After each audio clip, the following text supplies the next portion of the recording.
வணக்கம். இந்த வீடியோவில் 2026ஆம் ஆண்டு மே மாதம் 6 மாதத்திற்கான அகவலைப்படி நிலுவைத் தொகை அரசு ஊழியர்களுக்கு வழங்க உத்தரவு பிறப்பிக்கப்பட்டிருக்கிறது. இது அரசு ஊழியர்களுக்கு ஒரு ஹாப்பி நியூஸ்.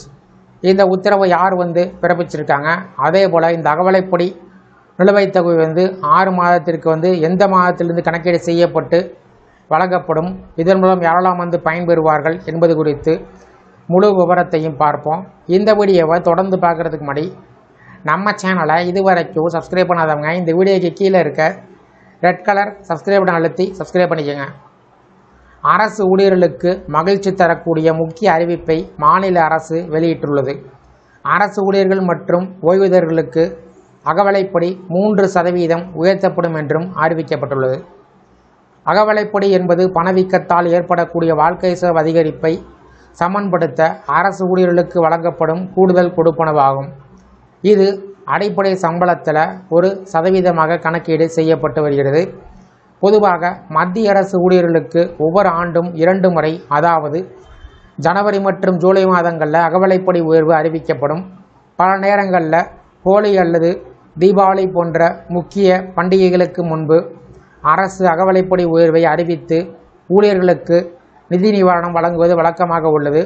அரசு ஊழியர்கள் மற்றும் ஓய்வூதியர்களுக்கு அகவலைப்படி 3% உயர்த்தப்படும் என்ற புதிய அறிவிப்பை மத்திய பிரதேச முதலமைச்சர் மோகன் யாதவ் வெளியிட்டார்.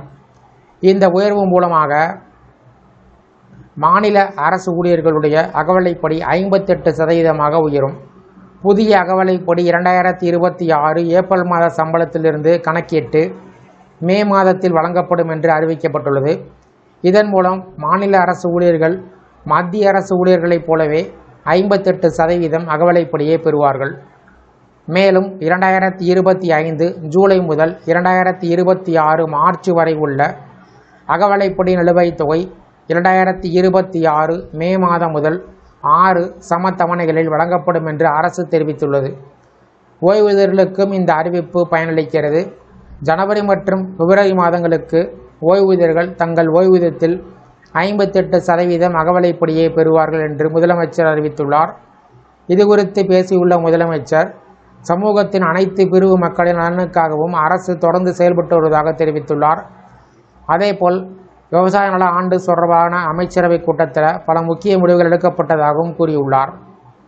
இந்த அகவலைப்படி நிலுவைத் தொகை கணக்கீடு சார்ந்து உங்களுடைய கருத்துக்களை கமெண்ட் செக்ஷனில் கமெண்ட் பண்ணுங்கள். இந்த வீடியோ பிடிச்சிருந்தா வீடியோக்கு ஒரு லைக் பண்ணுங்கள். இந்த வீடியோவை அனைவருக்கும் ஷேர் பண்ணுங்கள். மற்றும் ஒரு பயனுள்ள வீடியோவில் சந்திப்போம். நன்றி.